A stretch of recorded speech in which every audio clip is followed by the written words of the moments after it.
Hi മച്ചാമാരെ, എല്ലാ കൂട്ടുകാർക്കും ഇന്നത്തെ പുതിയ വീഡിയോയിലേക്ക് സ്വാഗതം. അപ്പോൾ ഇന്നത്തെ വീഡിയോ എന്ന് പറയുന്നത് ഇവിടെ നമ്മൾ വർക്ക് ചെയ്തൊരു സൈറ്റാണ്. ഇവിടുത്തെ പ്രഷർ പമ്പ് വർക്ക് ചെയ്യുന്നില്ല എന്ന് പറഞ്ഞിട്ട് നമ്മളെ വിളിച്ചതാണ്. ടാപ്പിലൊന്നും വെള്ളം വരുന്നില്ല എന്ന് പറഞ്ഞ് നമ്മൾ പോയി നോക്കിയതാണ്. ഇവിടുത്തെ ഒരു പ്രശ്നം എന്താ വെച്ച് കഴിഞ്ഞാൽ ഇവർ 2-3 മാസത്തോളം ആ പ്രഷർ പമ്പ് ഓഫ് ആക്കിയിട്ടുണ്ടായിരുന്നു, സ്വിച്ച് ഓഫ് ആക്കിയിട്ടുണ്ടായിരുന്നു. കാരണം എന്താ വെച്ച് കഴിഞ്ഞാൽ ഇവർ മോൾ ഭാഗത്ത് ആരും ഉപയോഗിക്കാറില്ല. അവർ മക്കളും കാര്യങ്ങളൊക്കെ വരുമ്പോഴാണ് ഇതധികം ഉപയോഗിക്കാറ്.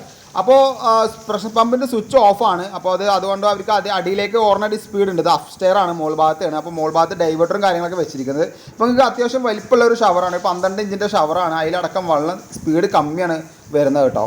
അപ്പോൾ അത് മാത്രമല്ല, ഇതിലെ സ്പൗട്ടിലും അതേപോലെ ബേസിൻ്റെ ടാപ്പിലൊക്കെ സ്പീഡ് കമ്മിയാണ്. അപ്പോൾ അത് കാരണം കൊണ്ടാണ് അവരെ നമ്മളെ വിളിച്ച് പ്രഷർ പമ്പിൻ്റെ സ്വിച്ച് ഇടുന്ന സമയത്ത് പ്രഷർ പമ്പ് വർക്കിംഗ് ഉണ്ട്, പക്ഷേ ടാപ്പിലോ ഷവറിലോ ഒന്നും വെള്ളം വരുന്നില്ല എന്ന് പറഞ്ഞാൽ നമ്മൾ വിളിച്ചത് കേട്ടോ. അപ്പോൾ നമ്മൾ ചെന്ന വഴിക്ക് പ്രഷർ പമ്പിൻ്റെ മുകളിൽ സ്വിച്ച് ഓൺ ആക്കിയിട്ട് ചെന്ന വഴിക്ക് പ്രഷർ പമ്പ് വർക്കിംഗ് കണ്ടീഷനാണ്, പക്ഷേ പ്രഷർ എടുക്കുന്നില്ല. ഇതിൻ്റെ സീറോയിലാണ് നിൽക്കുന്നത്. അതായത് പ്രഷർ ഗേജ് നിങ്ങൾക്ക് അറിയുമ്പോൾ മനസ്സിലാക്കാൻ പറ്റും, സീറോയിലാണ് നിൽക്കുന്നത്. പക്ഷേ പ്രഷർ പമ്പ് വർക്ക് ചെയ്യുന്നുണ്ട്. സൗണ്ട് കേൾക്കുമ്പോൾ നിങ്ങൾക്ക് മനസ്സിലാക്കാൻ പറ്റും. അപ്പോൾ ഇത് ഓൾറെഡി ഇതിൽ എയർ കുടുങ്ങിയിട്ടാണ് ഈ സംഭവം വന്നിരിക്കുന്നത് കേട്ടോ. അത് അങ്ങനെ ആദ്യമായിട്ടാണ് ഇപ്പോൾ ഇങ്ങനൊരു കംപ്ലയിൻറ്റ് വന്നിരിക്കുന്നത്. ഏകദേശം 2 വർഷമായി നമ്മളിത് വെച്ച് കൊടുത്തിട്ട് ഇതുവരെ ആദ്യമായിട്ടാണ് നമുക്കൊരു കംപ്ലയിൻറ്റ് വന്നിട്ട്. അപ്പോൾ അങ്ങനെയുള്ള സ്ഥലങ്ങളിൽ നിങ്ങൾക്ക് ഈസി ആയിട്ട് ഇത് റിപ്പയർ ചെയ്യാനുള്ളൊരു ഐഡിയ ആണ് അതിൽ പറഞ്ഞു തരുന്നത്. ചിലവർക്ക് അറിയുണ്ടാവും, അറിയാത്തവർക്ക് വേണ്ടിയിട്ടുള്ളൊരു വീഡിയോ ആണ് കേട്ടോ അത്. ഇതിൻ്റെ ഒരു ഫ്രണ്ടിൽ നമ്മൾ വെള്ളം ഈ മോട്ടർക്ക് എടുക്കുന്ന ഭാഗത്ത് ഇന്നിൽ ഒരു ചെക്ക് നെറ്റ് വരുന്നുണ്ട്. അത് എയർ റിലീസ് ചെയ്യാൻ വേണ്ടിയിട്ടാണ്. മിക്ക എല്ലാ പമ്പിലും ഉണ്ടാവും സംഭവം. അത് ജസ്റ്റ് ഒന്ന് ലൂസാക്കുക. നമുക്ക് ഫുള്ളായി ലൂസാക്കിയിട്ടുണ്ടെങ്കിൽ കുഴപ്പമൊന്നുമില്ല. അപ്പോൾ ഒരുപാട് വെള്ളം തെറിക്കേണ്ടല്ലോ വെച്ചിട്ടാണ് നമ്മൾ കുറച്ച് ലൂസാക്കി കുറച്ച് എയർ റിലീസ് ചെയ്യുന്നത് കേട്ടോ. നമ്മൾ സാധാ പഴയ മോട്ടറിലൊക്കെ കാണാൻ പറ്റുന്നുണ്ട് ചെറിയ ചെക്ക് നെറ്റ്. അത് എന്തിനാ വെച്ച് കഴിഞ്ഞാൽ നമുക്ക് എയർ റിലീസ് ചെയ്യാൻ വേണ്ടിയിട്ടാണ് അത് കമ്പനി കൊടുക്കുന്നത്. അപ്പോൾ അതിങ്ങനെ സിമ്പിളായിട്ട് നമുക്കത് അയച്ചെടുത്തിട്ട് ഫുള്ളായി അയക്കണമെങ്കിൽ അയക്കാം. അപ്പോൾ പെട്ടെന്ന് നമുക്ക് റിലീസ് ചെയ്യാൻ പറ്റും. ഞങ്ങൾക്ക് പെട്ടെന്ന് കാണാൻ വേണ്ടിയിട്ടാണ് അത് ചെയ്തത് കണ്ടോ. അപ്പോൾ നമുക്ക് പ്രഷർ എടുത്തുകൊണ്ടിരിക്കുകയാണ്. പ്രഷർ എടുത്തിട്ട് കട്ട് ഓഫ് ആയി. നമ്മളിവിടെ 2 ബാറിലാണ് പ്രഷർ ടെസ്റ്റ് ചെയ്ത് വെച്ചിരിക്കുന്നത്. കാരണം ഇവിടെ PVC പൈപ്പ് ഇട്ടിരിക്കൊണ്ടാണ് നമ്മൾ 2 ബാർ ഇട്ടിരിക്കുന്നത്. ISA പൈപ്പാണ് PVC ഇട്ടിരിക്കുന്നത്.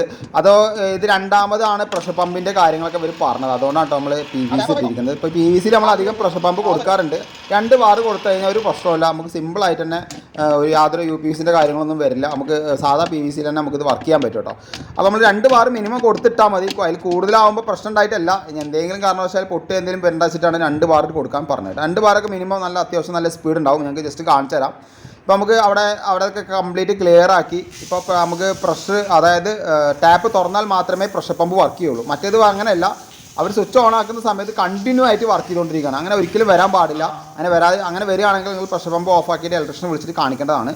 ഇപ്പോൾ നമ്മൾ ടാപ്പ് തുറക്കുന്ന സമയത്ത് അതിൽ കുറച്ച് കഴിഞ്ഞിട്ട് ആ ടാപ്പ് തുറന്ന വഴിക്ക് പ്രഷർ പമ്പ് വർക്ക് ചെയ്യില്ല. അതിൽ പ്രഷർ കേജ് ഉണ്ട്, അത് റിലീസ് ചെയ്തതിന് ശേഷം മാത്രമേ പ്രഷർ പമ്പ് വർക്ക് ചെയ്യുള്ളൂ കേട്ടോ.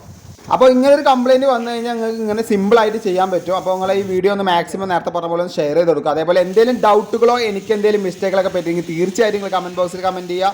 അപ്പോൾ എന്തായാലും അടുത്ത വീഡിയോയുമായി വീണ്ടും കാണുന്നവരെ ബൈ ഹാരിസ്.